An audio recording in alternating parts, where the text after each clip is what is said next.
en 35 años dejamos de ser un país de bárbaro para ser la primer potencia mundial. Se puede. Se puede, la receta está. Bueno, son estos últimos días en donde uno empieza a discutir y a debatir ideas, ¿no? Ideas políticas y lo que se viene de cara a una elección el domingo. Que quiero decirte, ayer estaba dialogando con algunos empresarios que manejan a su vez esas encuestas que se venden.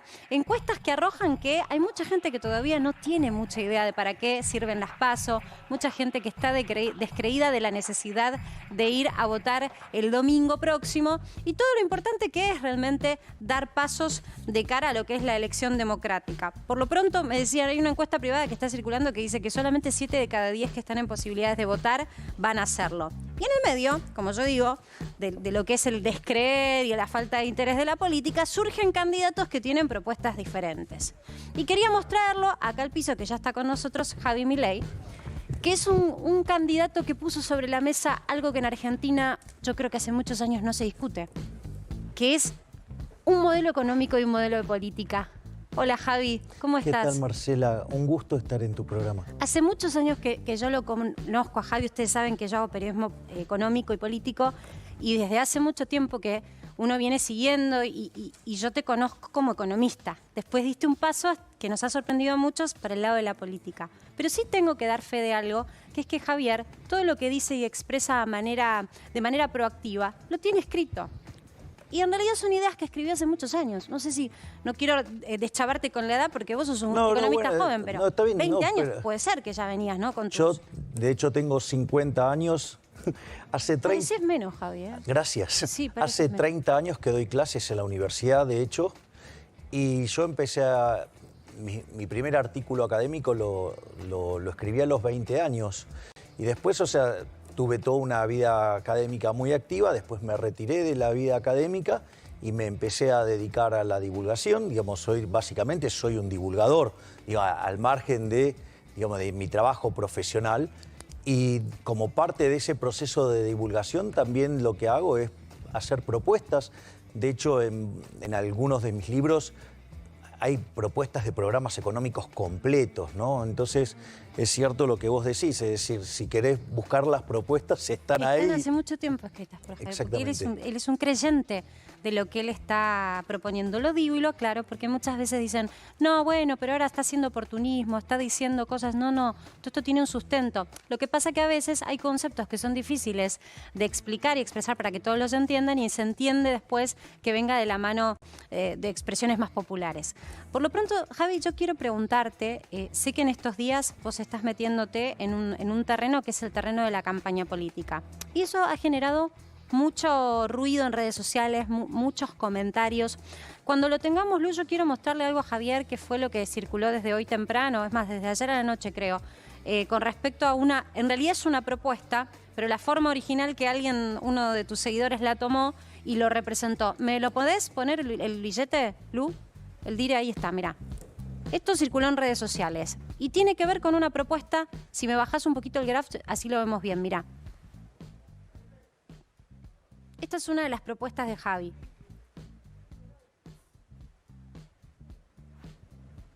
Obviamente representada de manera artística, ¿no? Claro, es la primera vez que... Contanos qué es eso. Claro, es la primera vez que un economista / un político tiene una obra digital. Es una obra de arte digital. Donde básicamente tiene que ver con mi propuesta. Eso para que terminar, vemos que se quema y claro, sale la explosión es el Banco Central. El Banco Central. Básicamente, a ver, Argentina tiene Banco Central desde 1935. Antes de la existencia del Banco Central, Argentina estaba entre los países más ricos del mundo, tenía 0,9% de inflación anual, con lo cual, digamos, no es una cuestión, digamos, el Banco Central para alcanzar el desarrollo. De hecho, en Argentina causó todo lo contrario. Está bueno esto que lo aclares. ¿Sabés la cantidad de veces que me dicen, sí, Marcela, pero las ideas de Javier suenan muy bien? Ahora, ¿se pueden llevar a la práctica? Definitivamente. Vos, por ejemplo, aparte, vamos a hacer la contrapregunta. La primera pregunta es, ¿quién está a favor del robo? No te robó nadie. ¿Quién está a favor de la corrupción de los políticos? Ahora, los políticos nos roban 5 puntos del PBI con el impuesto inflacionario. ¿Cómo? Entonces, primero es una discusión moral. Es decir, robar está mal. primer punto. Después hay otras cuestiones de índole técnica, de por qué, digamos, es imposible que un banco central no haga daño. Básicamente para que el Banco Central pudiera aplicar una política óptima, llamarla de esa manera, tendría que conocer estos datos, tendría que conocer las preferencias de todos los agentes de la economía a lo largo de todo el tiempo, sobre todos los bienes pasados, presentes y futuros. Debería conocer las dotaciones iniciales de la economía y cómo van a evolucionar en el tiempo. Cuáles, por ejemplo, se pueden convertir en insumos en el futuro. Cómo va a evolucionar el progreso tecnológico, la tecnología, la amortización. Bueno, digamos, podrían hacerlo ese estudio, ¿no? No sé si lo tendrán hecho, podrían hacerlo. Podrían dedicarse a eso, pero no lo hacen. No, igual la realidad es que para saber todo eso tendrías que ser omnisciente, omnipresente y omnipotente. Es decir, por eso Hayek, su último libro, lo llama La fatal arrogancia, porque creer que vos podés hacer bien eso, en el fondo es creer que sos Dios. Mira, ¿sabés qué, Javi? A mí me parece que es importante cuando vos te pones así y lo explicás como docente. Hay muchas personas que consideran que vos... Aprendí. Después de 30 años aprendí. Dame ese puñito. Gracias. Mira, hay muchas personas que consideran que vos en realidad sos un antipolítico y que en realidad estás en contra de las instituciones. Y cuando vos lees las cosas que Javier viene escribiendo, en realidad lo que dice, él habla de la administración, no de la política como tal. Digamos, vos si te metés en política vas a ser un político. ¿Se puede solucionar este país con las instituciones que tiene? O sea, ¿cómo? Sin quemar el Banco Central. Lo tenemos al Banco Central allí. Y yo mañana te digo, Javi, administralo. Yo soy un convencido de que hay que eliminarlo. ¿Y a la FIP? Ese es otro problema. Pero ¿por qué, digo de eliminar el Banco Central? ¿Sabes por qué, Marcela? Porque cada vez que vos tenés inflación, eso le pega entre 25 y 30 veces más fuerte a los sectores más vulnerables. Cada vez que la tasa de inflación supera el 20%, perdemos un punto 58 de crecimiento. Eso puesto en la historia argentina, hoy tendríamos un PBI per cápita. ¿Por qué no como el de pasa en Estados Unidos? Digo, ¿por qué acá damos por sentado que el Banco Central es la fábrica del papel que utiliza el gobierno para gestionar? Y en otros lugares la Fed es independiente. Bueno, en Estados Unidos, Reserva Federal. Igual, independientemente de que el Banco Central haga menos daño, nunca puede hacer el bien. O sea, es una cuestión de minimización del daño y es una cuestión, digamos, que los políticos nos roban con el impuesto inflacionario regularmente. Que la gente lo haya aceptado es problema de que la gente ha aceptado, digamos, el lavado de cerebro por parte de los políticos. Pero eso, digamos, no quiere decir que sea una institución buena, digamos, puede ser más o menos mala, pero no deja de ser mala. De hecho, el dinero es un invento del sector privado. Hay economías que, por ejemplo, vos tenés economías directamente dolarizadas, llámese Panamá, llámese Ecuador, y erradicaron la inflación. Pero vos tenés otros casos, como el caso de Hong Kong, sí que tiene directamente caja de conversión, por lo tanto directamente es como que ni existe el Banco Central. De hecho, los billetes hasta los imprimen bancos privados. Son 3 bancos privados los que... Entonces, entre mito y realidad, lo primero que vos decís es, mira, la verdad que nos hicieron creer que es necesario, yo lo sacaría. Bueno, ahora, yo hoy me despierto, miro hoy Boletín Oficial y digo, ¿cómo puede ser? Una vez más se incrementa el gasto público y aumenta el presupuesto que ya estaba dado, o sea que en realidad ya todos somos conscientes de que es una mentira el presupuesto cuando se vota, porque damos por sentado que después se redireccionan partidas y se va a emitir más dinero.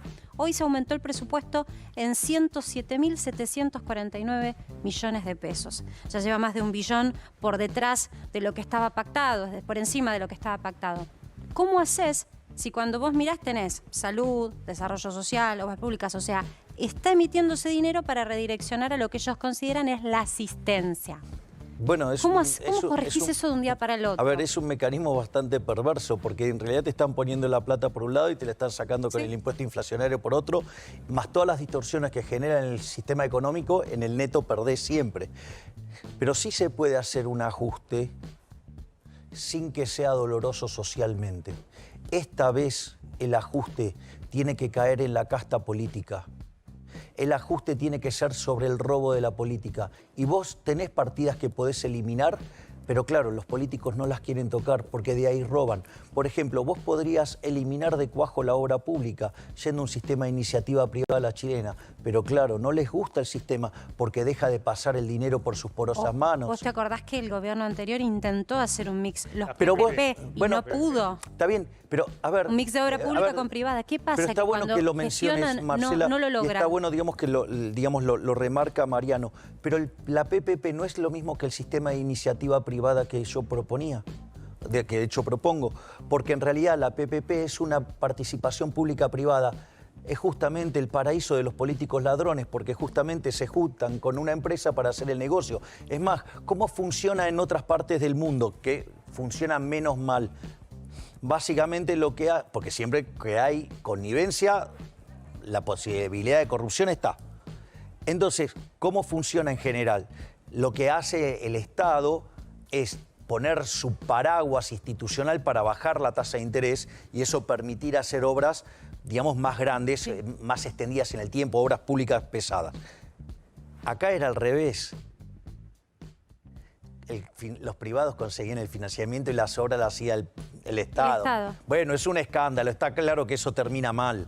O sea, y no puede terminar bien. Yo directamente me propongo un mecanismo que ni siquiera les pase el dinero por las manos. Directamente privado. Claro, porque ¿Y quién regula? ¿No hay ningún ente regulador en esos casos? Pero, digamos, o sea, ¿para qué necesitas un ente regulador? ¿Para que después te sancione? Porque viste que el hombre es bueno, pero si se lo controla dicen que es más bueno. Y la pregunta es, ¿y quién lo va a controlar?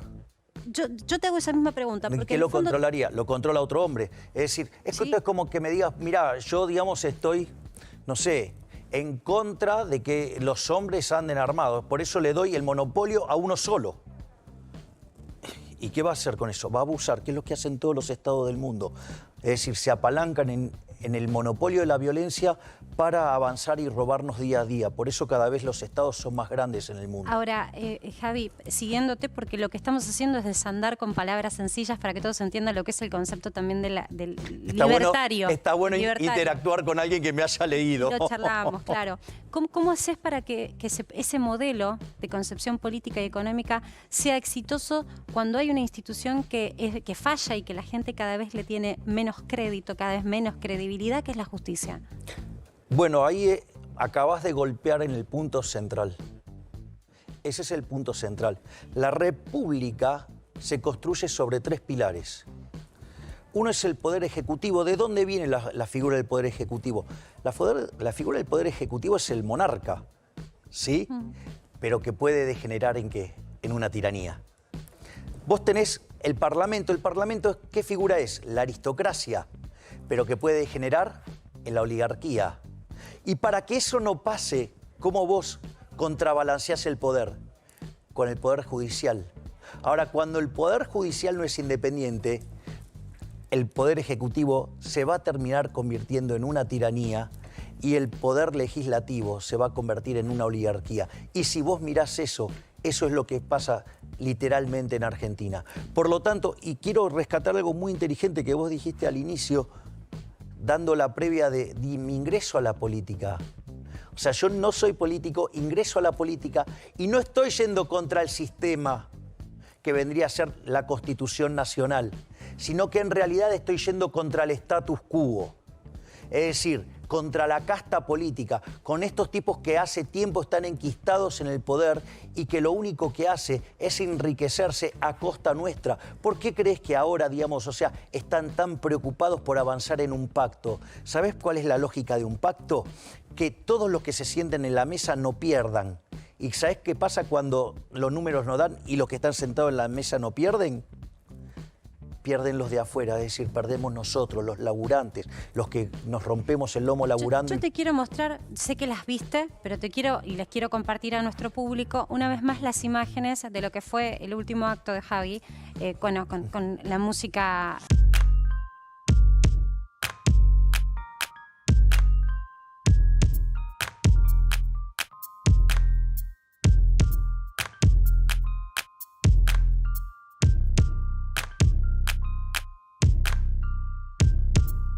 Ahora vamos a hablar un poco de la polémica con la renga. Generalmente uno pensaba que la juventud de por sí, por ser rebelde, siempre era captada por los discursos más de izquierda. Es cierto lo que decís. En nuestra población está habiendo una mutación, un cambio. Cuando vos miras los perfiles, yo veo tus seguidores, son muy jovencitos, muchos de ellos son primeros votantes. Por eso es que los partidos políticos dominantes están amedrentados, porque dicen, ¿qué observan en Milei que nosotros no le damos? ¿Qué empatía hay o qué está pasando entre esa rebeldía de izquierda que ahora se construye como una rebeldía libertaria? ¿Dónde está la simetría? Es que ahí es muy interesante. Tradicionalmente, la rebeldía, y acá subrayo, contra el status quo, siempre fue de izquierda. Hoy, como el status quo transpira socialismo, sale socialismo por todos lados, todo el lenguaje es socialista, toda la forma de discusión es socialista, toda la presentación y planteo de lo políticamente correcto es socialista. La única rebelión posible es la rebelión liberal.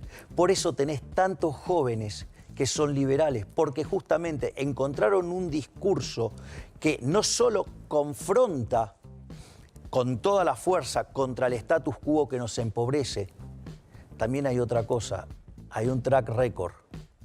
Yo vengo de la economía y cuando vos decís, va a pasar esto, va a pasar esto, va a pasar esto, y pasa, digamos, empezás a ser creíble. Refuerza, eso es muy importante también. Claro. Pero quiero decirte, insisto en algo. Y hay un tema más, si me lo permitís, sí, Marcela. por favor. No, que tiene que ver con el tema de la educación. La educación pública, sea de gestión estatal o sea de gestión privada, se convirtió en una máquina de lavar cerebros. Se convirtió en un mecanismo de adoctrinamiento en todo lo que tiene que ver con el marxismo cultural.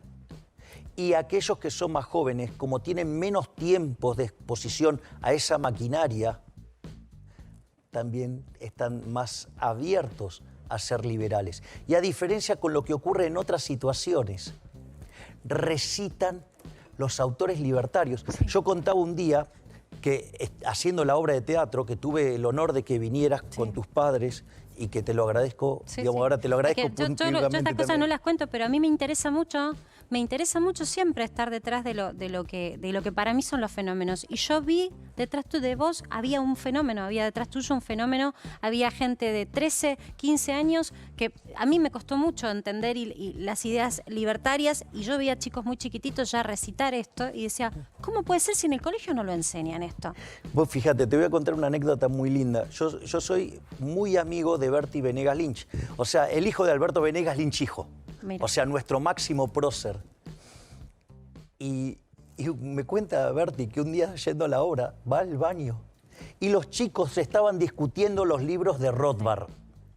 ¿Sabes qué ganamos? Eso te iba a decir. Yo quiero hacer un punto en esto. Mira, se te ha cuestionado por tus tonos, se te ha cuestionado por tu forma, se te ha cuestionado porque, bueno, yo sé que cuando se te sube la espuma del enojo, puedes decir algunas cosas que son políticamente incorrectas, a veces te vas de mambo.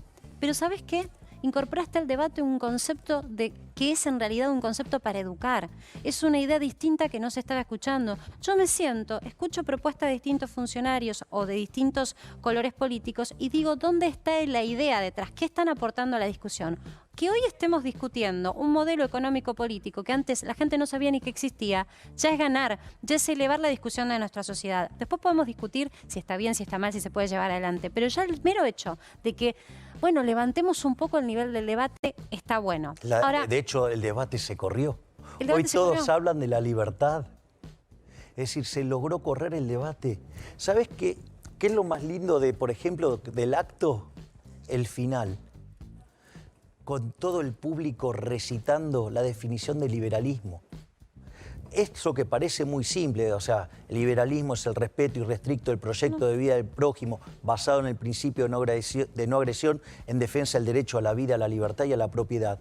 Vos sabés que es un mecanismo muy ordenador para el momento de pensar. Cuando vos tenés que pensar un problema, decís, a ver, tengo 3 derechos básicos, vida, libertad y propiedad. A ver, ¿a quién estoy tocando? Cuando hago esto, ¿estoy tocando algo? A ver, te lo hago con un ejemplo simple, que nos toca a todos y que vos, como digamos, que te ocupás de los temas de economía, lo vivís a diario. Ejemplo, el cepo. El cepo esencialmente es una medida inmoral, porque si yo me gano mi dinero honestamente, yo lo podría gastar en lo que quiera, llámese bananas, llámese tomates o llámese dólares. Con el agravante que además en la Argentina el peso no es reserva de valor y la única forma que yo tengo de pasar consumo del presente al futuro es con los dólares. Por lo tanto, además me estás castigando mi consumo futuro, estás castigando a generaciones futuras, ¿sí? ¿Y todo para qué? Para que vos te quedes con los pesos, ampliar la base del impuesto inflacionario y comprarte más impuesto inflacionario. O sea, es un robo, es una estafa, es inmoral, es agresivo. Y eso... ¿Por qué? Porque en el fondo, digamos, o sea, ¿por qué yo no me puedo comprar los bienes que yo quiero? ¿Por qué el gobierno va a determinar qué puedo comprar o qué no puedo comprar? No hay dudas de que tu claridad ha hecho que incluso los más jóvenes, que, insisto, ¿cuánto han subestimado nuestra juventud, eh? ¿Cuánto la han subestimado que pensaban que con cualquier cosa... No, los jóvenes leen y se instruyen. Y todo lo que pasa en Internet es un lugar donde también consumen. Por eso yo le digo a los papás, déjenlos porque muchas veces se están instruyendo cuando están frente a una computadora. Vos hablaste del cupo femenino y lo calificaste de aberrante. Yo pienso lo mismo. Cualquier cupo considero aberrante. A mí me parece que uno tiene que ser un buen trabajador, un buen profesional, independientemente de la sexualidad que tenga. Pero adentrarme un poco en eso. ¿Cómo harías para ir marcha atrás con algo que ya está instalado? No, pero para mí, digamos, ¿cuál es el problema? A ver, el cupo, sí, el cupo es otorgarte un privilegio. Es decir, porque cuando ese derecho, supuestamente, mirá, hay dos derechos naturales, la vida, sí, y la libertad. Y hay otro que es adquirido, la propiedad. Por lo tanto, estás inventando un derecho. Cuando vos inventás un derecho, alguien lo tiene que pagar. Es decir, cuando vos estás imponiendo por la fuerza, estás violentando la libertad. Y esa violentación de la libertad, alguien lo tiene que pagar. Es decir, que estás decidiendo que hay ciudadanos de primera y hay ciudadanos de segunda. Es más, te voy a decir algo. Si yo fuera mujer, me sentiría profundamente ofendido. Porque, digamos, es denigrar a las mujeres. Me parece un insulto, me parece aberrante. Y yo te hago una pregunta. Si vos querés mirar en la historia política argentina, decime cuáles son los dos currículums más importantes de la historia argentina. O tres. Perón. Ah, sí, la política. Roca, si vos querés. Y una señora. Eva. No, Cristina Fernández de Kirchner. Bueno, entonces 4. Pero me comprendés lo que te digo, entiendo, o sea, y logró todo eso. Sí. Logró, digo, no, porque yo digo, o sea, desafío no por ser mujer, que alguien, sino por su claro, desafío política. Que alguien me muestre un currículo más grande que el que tiene las. A ver, yo detesto las ideas que impulsa la señora Cristina Fernández de Kirchner. Pero no puedo negar su currículum. Y por todo favor. Lo hizo por su mérito. No podés excluir a Alfonsín. Alfonsín es el peor presidente de la historia argentina. No podés excluir a Alfonsín. Bueno, está bien, Perdóname, digamos. Con todo lo que pasó en los 70 no podés excluir a Alfonsín. A ver, digamos... Le puso el cuerpo cuando nadie le ponía los derechos humanos, hizo juicio a las juntas. Para mí los radicales son gran parte del problema. De hecho, la decadencia argentina arranca con el primer gobierno radical, que es el gobierno de Irigoyen, y que son los que fueron metiendo de a poco las ideas socialistas en Argentina. De hecho, es una vez lo discutimos, perdón, la Unión Marcela, Cívica Radical... Es una vez lo discutimos juntos, mira. ¿Te acordás? No, pero ¿te acordás? Déjame, Mariano, no, porque ya te escuché decirlo del socialismo. Algo. Está bien, pero digamos, estoy tratando de explicarlo y me estás interrumpiendo. Lo escuchamos un segundito, Marian, te dejo escuchar, dale. Y seguimos con este debate, está buenísimo. De hecho, digamos, la propia Unión Cívica Radical es la internacional socialista. Y la realidad es que donde se aplicó el socialismo fue un fracaso en lo económico, en lo social, en lo cultural. Y además, el socialismo en su versión pura asesinó a 150 millones de seres humanos. ¿A dónde? En todo el mundo, por ejemplo en China, por ejemplo en la Unión Soviética. Digamos, o sea, las dictaduras más sangrientas en el mundo fueron comunistas. ¿Cómo que no? A ver, socialismo, vos hablas de comunismo. Claro, yo te hablo de progresismo. Socialismo. Déjame hablar de progresismo. Déjame hablar de progresismo. Yo te quiero decir es un oxímoron. Una vez digo, ¿por qué, digamos, ese sistema cuando se aplica plenamente genera tanta pobreza? ¿Te acuerdas cuando hicimos la nota en Código Penal hace un par de años? Que yo te llevé a que vos me dijeras, sí, la verdad que coincido con la izquierda en tal cosa. En algunas cosas sí. Bueno, yo quiero preguntarte lo siguiente. Vos sabés que yo te respeto mucho y hasta nos tenemos afecto. ¿A vos te parece que la Argentina está preparada con 44% de pobreza y con gente en las calles como para dejar más gente afuera? ¿Sin un plan de contingencia para tratar de incorporar más gente al sistema? Yo te pregunto eso porque lo que vos decís son ideas y yo sé que mucha gente coincide con vos. pero la Argentina es un país especial donde hay que quemar los libros. A ver, vamos por partes. Eso de la quema de libros no funcionó muy bien en No, quiero decir los libros de economía. Lo que quiere, digamos, los libros que quieras. Lo que quiero decir es que los libros de economía está mal. No sirven, está bien. Quiso decir que estamos fuera de manual, somos un caso aparte. No me tomes literal. No sé si es así, vos no ves como un caso aparte fuera de estudio. Argentina no está fuera de manual, es falso, eso yo no creo que esté fuera de manual. Vamos por partes. Primer punto, yo nunca, por ejemplo, cuando yo hablo de la reducción del gasto público, nunca arranco por el gasto social. Jamás. Ahí está. O sea, medida progresista. De hecho, Javi, lo que va es al recorrido de la generación de empleo. A ver, justamente lo que hablo es de recortar la obra pública, que es robo. Hablo de recortar las transferencias discrecionales, nación a provincia, provincia a municipios.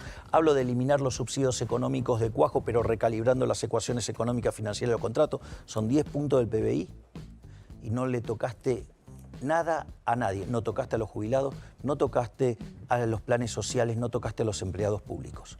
Es decir, por eso yo hablo de reformas de primera generación, segunda generación y tercera generación.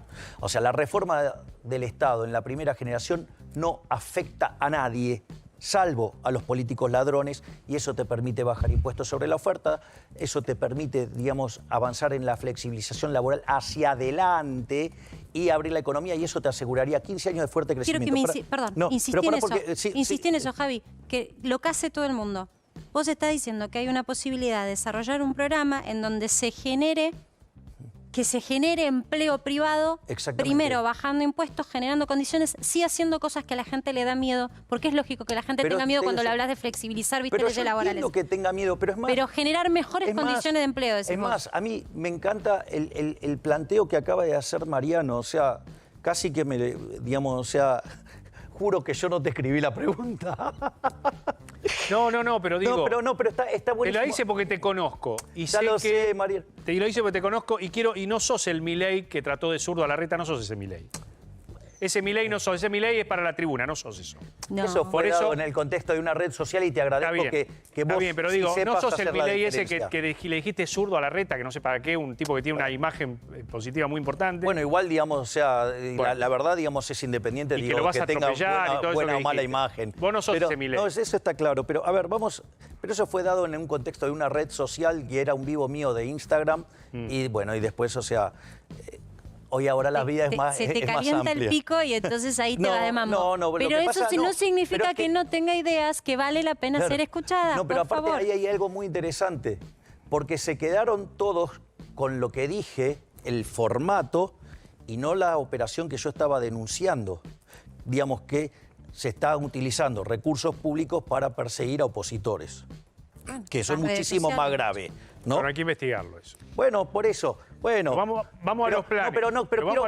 Pero quiero ir a otro punto que es muy interesante lo que menciona Mariano. Mariano dice, ¿cómo vamos a aplicar esto si tenemos 44% de pobres, si vos querés 50% de pobres y 10% indigentes? Lo explicamos fácil para que todos lo puedan entender. Porque viste que otra cosa que me gusta de vos es que vos, y lo hemos charlado mucho, vos decís que la economía no es para una casta chiquitita, un reducto del círculo rojo de poder. No, la economía es para todos. Y yo estoy muy de acuerdo con eso. Por eso me dedico a lo que me dedico. ¿No? Javi, con palabras fáciles, ¿cómo sería? Mirá, voy a recurrir solo a la evidencia empírica. Cuando el capitalismo se puso en marcha en el planeta Tierra, hace 250 años, vivían menos de 1.000 millones de seres humanos. Y el 95% de la población vivía con menos de $1 diario, o sea, pobreza extrema. Previo a la pandemia, la población llegó a los 7.800 millones de seres humanos, se multiplicó casi por 8. Y la cantidad viviendo debajo de la pobreza extrema era menos del 5%. O sea que el capitalismo es la máquina de la prosperidad. De hecho, los países que son más libres son 8 veces más ricos que los reprimidos. Es más, el decil más bajo de la distribución, es decir, los que están peor, están 11 veces mejor que su par en el país reprimido. Pero además, tienen el doble de ingreso que el 80% de la población del país reprimido. Y tienen 25 veces menos de pobres en el formato estándar y 50 veces menos en el formato extremo. Es decir, el capitalismo, el liberalismo, es la máquina de la prosperidad. Es decir, pero ¿sabes lo que pasa?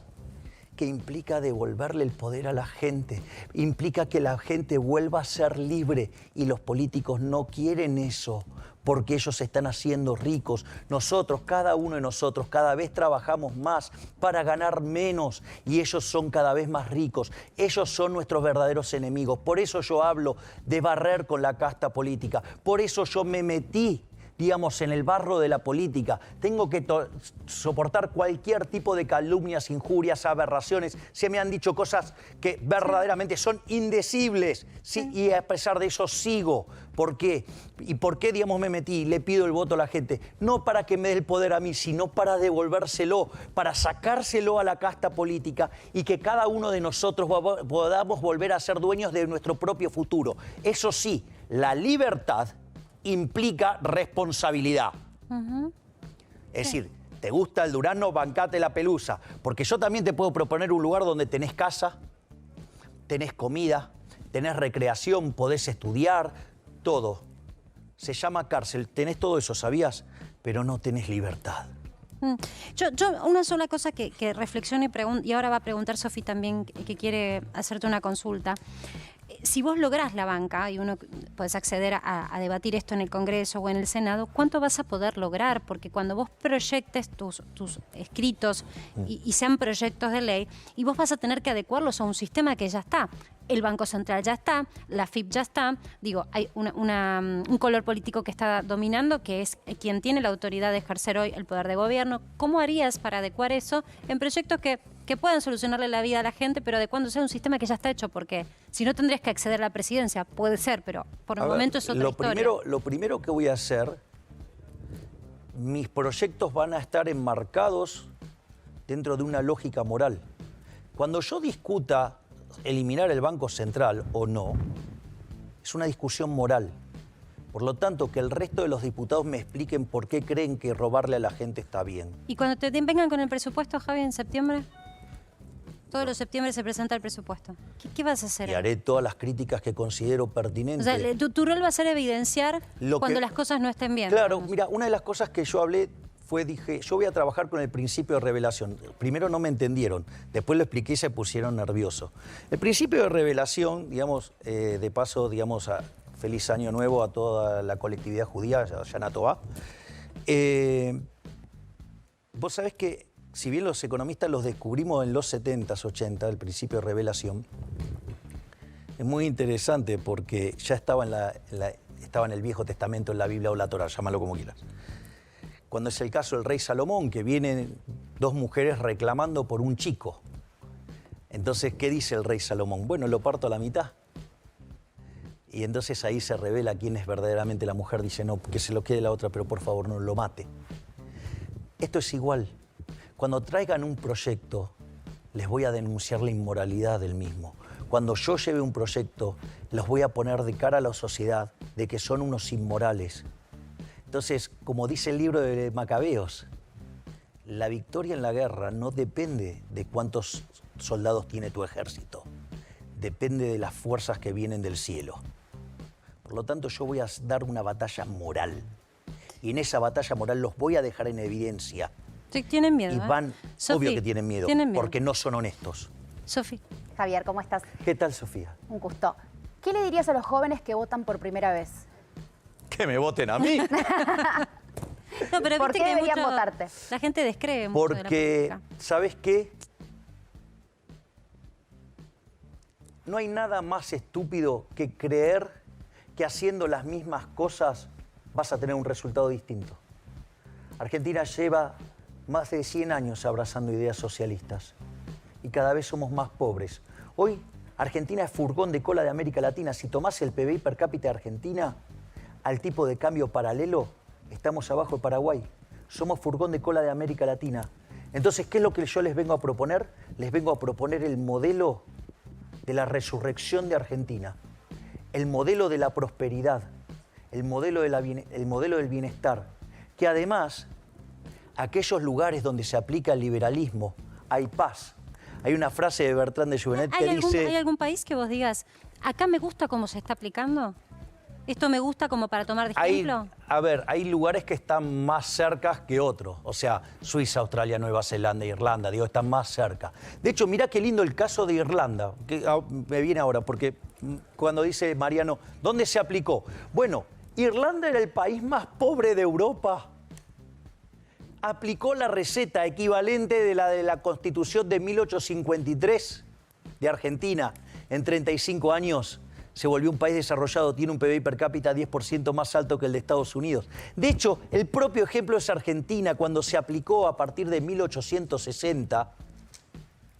En 35 años dejamos de ser un país de bárbaro para ser la primer potencia mundial. Se puede, la receta está, digamos, es más, lo maravilloso de Alberdi y Gorostiaga, que son los pensadores de la Constitución, es que ellos lo vieron sin tanta evidencia empírica. Yo, que soy especialista en crecimiento económico, justamente es mucho más fácil, ya tenemos la evidencia, y además ellos ya lo hicieron en una situación mucho peor. ¿Por qué no vamos a poder nosotros? No nos dejemos vencer por el pesimismo socialista que nos dicen que no podemos. Sí podemos, sí, lo hicimos en el pasado, lo hicieron otros, ¿por qué no vamos a poder nosotros? Y además sí podemos elevar el nivel de la discusión política. Digo, cuando la gente dice estoy enojada, no le creo a nadie y no quiero saber más nada de política, entonces no me informo, no esto. No, seguí instruyéndote, porque que no creas que los errores de quienes gobiernan o los errores momentáneos de una forma de comunicar te tienen que condenar a estar encerrado. Yo en eso estoy muy de acuerdo con vos. Ahora, también tenemos un mundo, Javi, que va cambiando. Yo quiero compartirte en este momento lo que está pasando en Brasil. Son imágenes que a nosotros, y bueno, te van encendiendo luces de alerta. ¿Qué es lo que está pasando a nivel social, a nivel mundial? Porque todo eso en algún momento puede, por efecto, digamos, contagio, moverse en Argentina. Esto es una manifestación, esto es ahora, ¿no, Lu? Le estoy preguntando a mi productora. Esto es hace instantes nada más. La marcha, por supuesto, una manifestación en contra, tensión, alerta. María, no sé si querés sumarte, que vos tenías este tema. Lo estoy poniendo ahora porque yo quiero que Javi pueda decir algo sobre esto. Sí, exactamente. Perdón que te adelante el tema, Marian. A ver, los líderes progresistas del mundo están preocupadísimos por esto que está pasando allí en Brasil, ¿no? ¿Se sabe ya se confirmó cuánta gente hubo? No está todavía el número, pero realmente es impresionante. Están como denunciando que Bolsonaro pretende un golpe de Estado, ¿no? Con la cuestión Ponémelo a pantalla partida. Del Supremo Tribunal Federal y todo, ¿no? Lu, no me saques esta imagen, porque hay muchas personas que están trabajando en home office, somos su compañía, otros están después de comer y tal vez se enganchan ahora y no saben lo que estaba pasando en Brasil. Esto es hace instantes nada más. Y quiero darte la palabra a vos, problema Javi, para la izquierda. O sea, digamos, si viene alguien, digamos, que no es de izquierda, convoca y genera semejante convocatoria, está mal. Que está mal porque no les gusta a ellos. ¿Te das cuenta? O sea, a ver, si hay algo que es totalitario, es la izquierda. Es decir, los dictadores más sangrientos de la historia son la izquierda. Es decir, entonces, claro, cuando aparece una expresión que les pone en jaque el curro, se ponen nerviosos. Es decir, no solo eso, digamos, prepárense, porque vamos a hacer reuniones, sí, de liberales, centro-derecha y derecha. De Bolsonaro? Digo, ¿sabés lo que le valoro? Lo primero que hizo fue, y digamos, o sea, le quitó todos los curros a la izquierda. Es decir, querés dar la batalla, la tenés que dar, pero no con privilegio del Estado. La tenés que dar desde el llano, como la dimos todos. Es decir, no tenés que utilizar la violencia del Estado para hacerte de recursos y torcer la batalla cultural de prepo y a punta de pistola. Entonces, ojo, me parece que, por suerte, digamos, el mundo está despertando y está saliendo de esta pesadilla socialista que nos conduce, digamos, a un mundo miserable. Por lo tanto, o sea, es más, digamos, en distintos programas yo alerté sobre el desastre que iba a hacer Biden y lo está haciendo. Y dije, era una pena, digamos, que perdiera Donald Trump, digamos, porque era el que respetaba los verdaderos valores de Occidente. Bueno, también los americanos están despertando. El subsidio, Javi, está con problemas. En un ratito vamos a ir a charlar con Adri Saque, que está en Atlanta, pero realmente allá hay una polémica muy fuerte porque todos los subsidios que se han otorgado en los Estados Unidos, también histórico, creo yo, el nivel de subsidios que se han otorgado, ahora hay que recortarlos, pasada la pandemia, según la mirada de ellos, y la población está en efervescencia. La realidad es, si vos hubieras enfocado... De hecho, te digo, de todos los países, uno de los mejores que entendió la lógica de la pandemia fue Estados Unidos, imagínate el resto. Imagínate el desastre que acabas de hacer en Argentina. Javi, yo quiero apelar a tu honestidad intelectual también para que podamos empezar a prepararnos un poco para el día después. Creo que todos podemos coincidir en la lógica de que prestar dinero sin tasa de interés es regalar dinero y nadie lo regala, siempre tiene un costo. A ver, digamos, el dinero no surge de los árboles, exactamente. Lamentablemente, digo, esto está, pero lo pongo como ejemplo. Si surgiera de los árboles no tendría ningún valor. Se está haciendo. Lamentablemente se está haciendo. Y eso, la contracara es el impuesto inflacionario que golpea a los pobres. ¿A dónde vamos a ir si seguimos? Porque ¿sabes cuál es la sensación que muchos, y lo hablo con empresarios y lo hablo con ejecutivos de empresa, tienen? Que estamos en una suerte de estabilidad tóxica a nivel económico, en donde parchecito por acá, parchecito para allá, todo sigue. Entonces nos acostumbramos y estamos casi anestesiados a no reaccionar cuando tenemos un 3, 2,8, están celebrando un 2,8% proyectado de inflación de agosto. La inflación que tiene un año un país y diría, uy, qué alta inflación. Nos acostumbramos a vivir en cepo. Con una anterior gestión, no estoy adjudicando esto a una gestión actual. Digo, nos acostumbramos a vivir con restricciones en los últimos 10 años para acceder a una divisa que era un resguardo frente a la inflación. ¿Hasta cuándo y cómo se va a transitar lo que sigue? Esta estabilidad, ¿es una estabilidad que se puede perpetuar durante décadas? No, lo único que puede generarte esto es cada vez más pobreza, y de hecho lo es, y la inflación cada vez es más alta. ¿Sí? Cuando vos tomás los promedios anuales son cada vez más altos. Anualizadas, sí. Exactamente. Ahora, fíjate esto, que es muy interesante. Argentina tiene un desequilibrio fiscal propio de las crisis grandes. Tiene un desequilibrio monetario de 10 veces a 1. Tenés una montaña de regulaciones en el mercado cambiario y tenés una brecha del 80%. Si al gobierno le sale todo bien, este año vamos a terminar como un PBI per cápita 15% por debajo del 2011. En los últimos 10 años destrozamos 225.000 puestos de trabajo. Digamos, tenemos 50% de pobres y 10% indigentes en el país de los alimentos. Y todavía creen que se sale, digamos, esto es como querer salir de un pozo cavando más rápido. Es decir, el momento que se caiga la demanda de dinero, la piña va a ser colosal. Y eso proyectado en el tiempo, ¿cuánto falta para que eso ocurra si no se cambia la dirección del timón? El tiempo es de Dios. Pero ¿Lo ves en el corto plazo? Es que en realidad, digamos, lo que te puede degatillar una caída de la demanda de dinero es un problema político grave. Que no pareciera que está por suceder. Sofi, te incorporo al debate que sé que querés preguntar sobre esto. Sofi es como nuestra representante millennial, es la representante del votante ese, Javi, ¿no? Que se quiere ir. Sí, perdón, le vamos subiendo un poquito del aire acondicionado, porque Javi. Las luces Hace me calor, están derritiendo. Justo Mar se preguntó recién, y me parece súper interesante saber, cómo ves vos la Argentina hoy actualmente, ¿cuánto tiempo crees que la Argentina puede salir, puede mejorar? Mira, los procesos de convergencia se suelen completar. O sea, el proceso de convergencia es un país que está en una situación de emergente, en desarrollo, subdesarrollado, llamarlo como quieras, y se vuelva una potencia. Esos procesos, más o menos en promedio, tardan 35 años. O sea, la convergencia, nosotros podríamos converger al PBI per cápita de Estados Unidos, aún creciendo, 35 años. ¿Y qué es lo interesante? Que más de la mitad, casi el 60% de ese proceso, se da en los primeros 10 años. O sea, en 10 años acá vos se puede hacer un movimiento. Vos en 10 años podés notar sacudón. la mejora en serio. Pero sí, tenés que abrazar las ideas de la libertad. Y no cambiarlas cada vez que haya una elección. Claro, es tener la decisión de ir. Es decir, ok, estamos comprometidos con abrazar las ideas de la sociedad libre. En 35 años volveríamos a ser potencia mundial. Pero no solo eso, en 10 años lo vas a ver. Lo vas a palpar. Se va a sentir. Quiero llevarte al terreno, esto también es política, quiero llevarte al terreno de las comparaciones.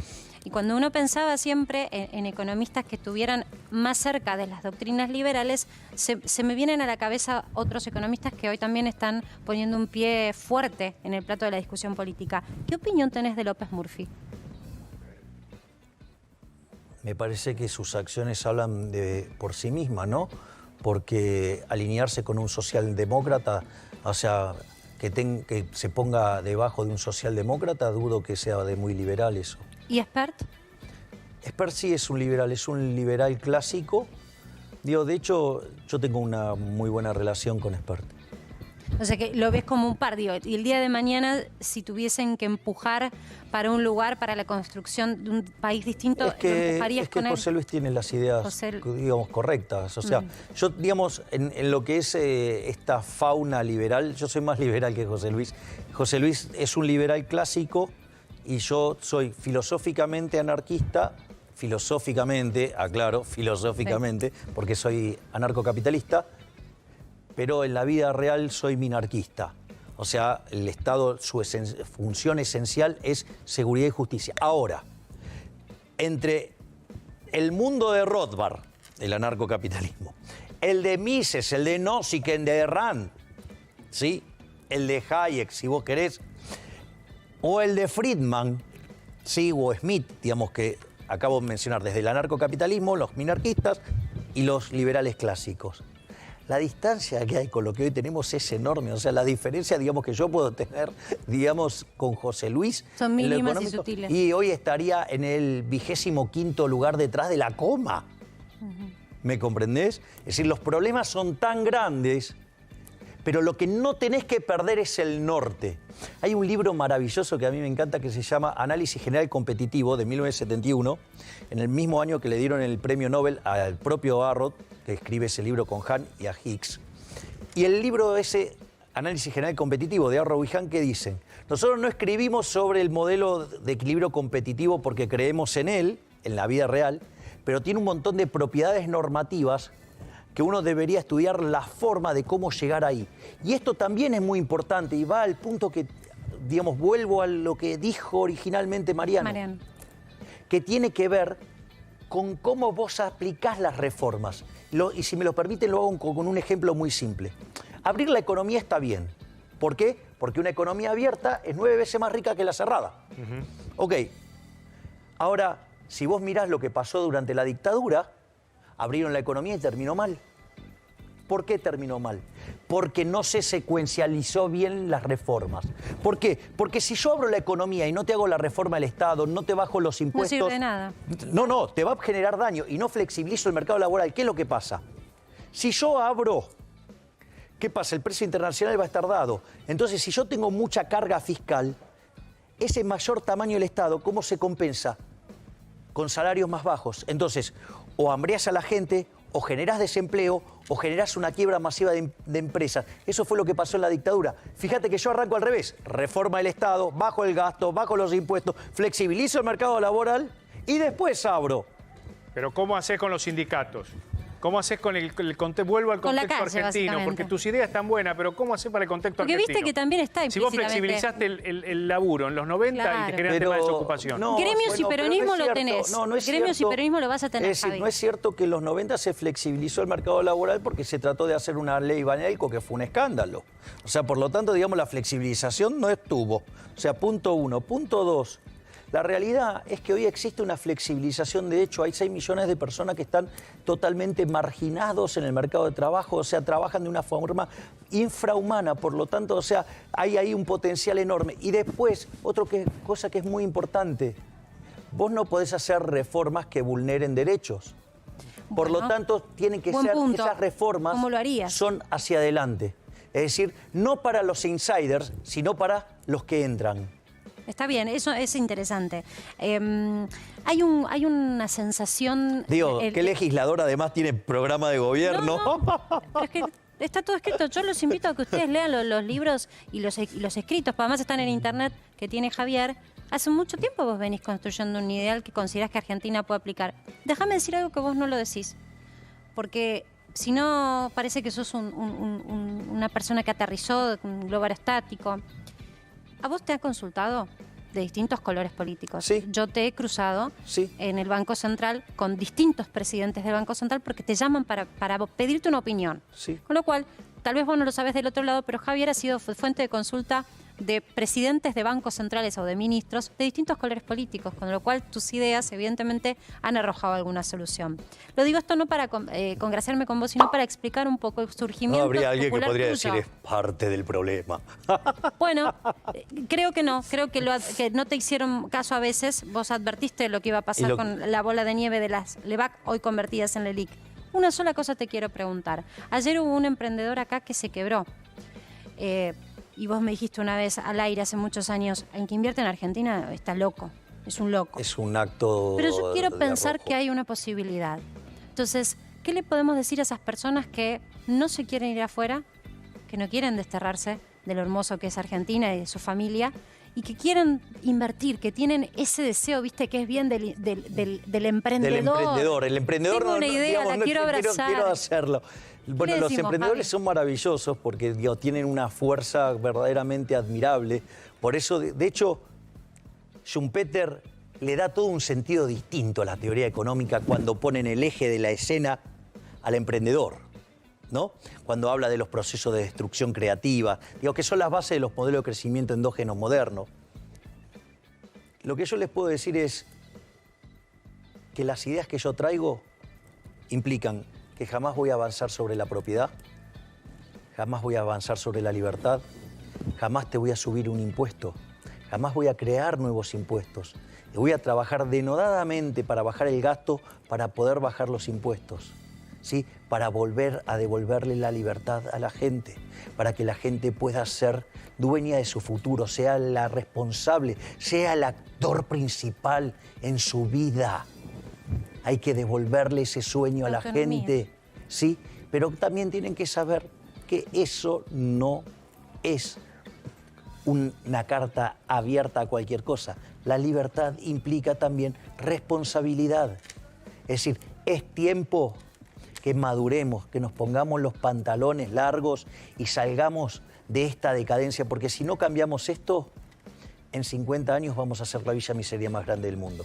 Gracias, Javi. Gracias por tu tiempo y Gracias, por tomarte Marcela. la paciencia Gracias, también de Mariano. explicarnos tus Gracias, ideas. Sofía. Por favor, gracias, Muchísimas gracias por las preguntas y porque, digamos, a pesar, digamos, de las diferencias que pueda haber, hay respeto. Y Por eso favor, es Javi. enorme y Y vale yo, como muchísimo. siempre digo, elevemos para arriba. Discutamos de autores, discutamos de modelos, que los chicos aprendan, que se les comparta algo diferente, pero no para abajo. Así que yo en ese punto te lo quiero destacar. Gracias por incorporar el tema del liberalismo como una de las discusiones de campaña. Muchas gracias, Marcelo. A la mierda los malditos empresarios, a la mierda sodomitas del capital. Basta de basura keynesiana, ha llegado